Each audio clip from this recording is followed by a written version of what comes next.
Hello guys, I want to speak about my spiritual journey, which I think is quite interesting, and spirituality has become a big part of my life. I used to be an atheist. Growing up, I thought I was very scientifically minded. I thought I was very logical. And I used to always watch those videos like Richard Dawkins debate Christians. I used to think they all thought there was a man in the sky, and I don't know. I thought it was all very silly. And then as I got a little bit older, I would always debate my Christian friends, and I would ask questions like how old is the Earth, and I'd be talking about Noah's Ark. And he was a Christian fundamentalist, and his church was quite fundamentalist as well. So that kind of made me very skeptical. But as I got older, and I just really wanted to improve, I just really wanted to get better, and all the self-help books, they kind of nudged me towards God. They kind of pointed towards it, but I wasn't ready to accept it. And you know what? Something that I noticed damn, my Christian friends seem to be so cheerful. They seem to have this zest for life, which I don't seem to have, which my other atheist friends don't seem to have. I really noticed that, and I thought, oh yeah, maybe human beings just need to have God and religion. That's what some anthropologists have said, that the mind has evolved to worship something, to worship some sort of God. And then as time goes on, I kind of slowly become more spiritual. I started meditating. The first meditations I ever did, they were dream life manifestation meditations by Bob Proctor. But the way I rationalized it was the subconscious mind, it has our self-image, our deep unconscious beliefs, our paradigm, and that kind of controls what we do. Most of our time, we're just in habitual states. We're just running off old programs, old behaviors. So, oh yeah, those manifestations, they're programmed in the subconscious mind. And then I started getting into more traditional meditating. And when you start getting into meditating, when you start meditating deeply and you start becoming present, you begin to, it opens up doorways and questions like, what is consciousness? What is conscious awareness? And there's that famous experiment, the double slit experiment, where light shines through and goes in two different places, but the light only appears where there is a conscious observer. So it'll only appear on each side where someone's looking, where there's a consciousness, whether by a camera or a human. And that is really interesting, because that means consciousness is in the metaphysical. It's something above, and scientists do not know what consciousness really is. They can't figure out. And the idea that consciousness is everywhere, is in all things, is becoming increasingly popular. So now I meditate every day, I pray every day, and I have had an encounter with Christ. I just want to touch on this a little bit.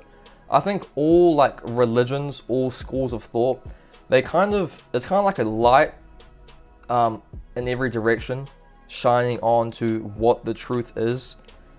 And because the universe is so infinitely complex, I don't think one school of thought can really grasp the truth. Because even the mind it's a finite resource, and the universe is infinite. It's just impossible for the human mind to comprehend the true complexity of the universe. And I think obviously that's where atheism falls short, because how can you squeeze the whole universe into your mind? It's impossible. Okay guys, I just had to expand on a quick point that I missed. So relating to all religions, kind of shining a light on the truth from different angles. A lot of fundamentalists, religious fundamentalists, may not know about the mystical sects of their religions. In Christianity, there is Christian mysticism, and in Islam, there is Sufism, right? And Christian mystics, there's been a lot of great Christian mystics. There's been Meister Eckhart, Thomas Merton, all very enlightened and great people. And like within these sects, there's a saying. It's like when you pray to God, you're speaking to God, but when you're listening, but when you're silent, when you're present, you're listening to God. And in Christian mysticism, it's really characterized by something which is called a silent prayer, in which you are completely silent, you're completely present, you have no thoughts, and you're listening to God. And it's literally meditating, right? So, yeah, and yeah, back to where we were. So, now I just want to talk about what I think God is. And this idea is becoming popular. I think they kind of call it like panpsychism, where everything is conscious. But I think God is the fundamental fabric of reality. And this fundamental fabric of reality is intelligence. And all things are trying to return to the state of oneness.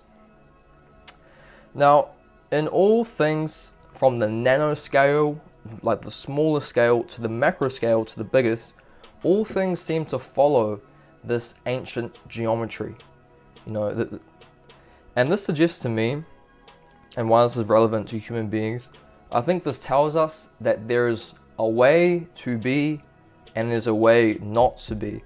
I think this is why religion and like the ancient wisdom has stuck around for so long, because there's truth in that wisdom. Following that wisdom aligns yourself with God and aligns yourself with this ancient geometry. So I guess when I say like align yourself with God, and like when I talk about like looks maxes and black pillars and why I have a problem with them, it's because I don't think they're aligned with the way human beings should be. And like with aligning yourself with this, with the fabric of reality, it means there's a way to be and there's a way not to be.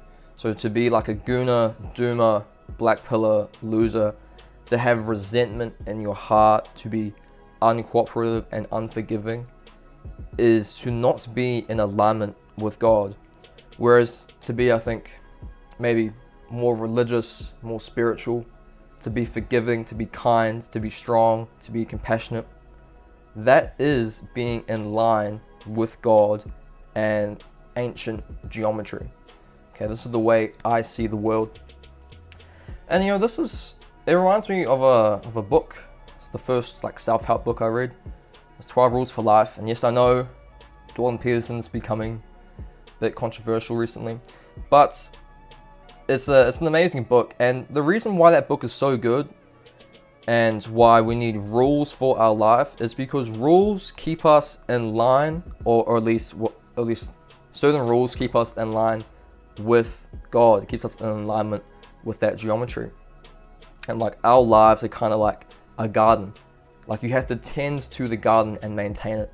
You can't just let the garden sprout in all different directions, or it turns into a mess and it looks like crap.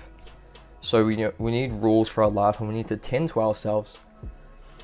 So yeah, there's a way to be and there's a way not to be. And if we can ground ourselves in a scientific lens, we can use game theory. And we see the impact of game theory, and we see game theory shown in everything from evolution to animals to human beings, to the way we play competitive games, to the way we act within our family, friends, everything. We see it everywhere. And game theory it's actually just the study of strategy. The classic example is the prisoner's dilemma, where there's two people in jail and they're being interrogated by the police, and the prisoners can either cooperate with each other and not say anything, or they could rat the other person out and they can be free. So if the one prisoner rats the other person out, they'll be free and the other gets like 10 years.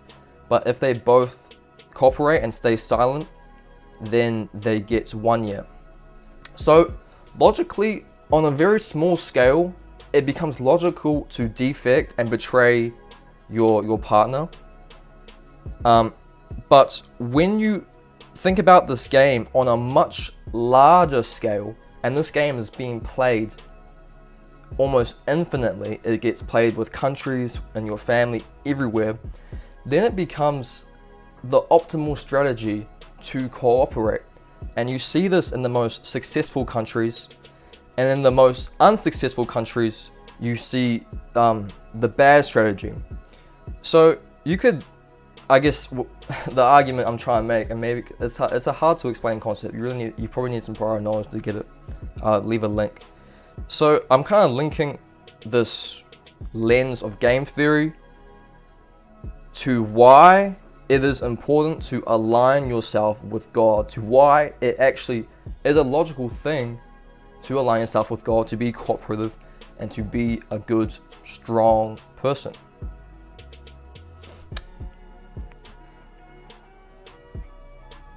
Yeah. Namaste. Subscribe. Praise the Lord. Peace.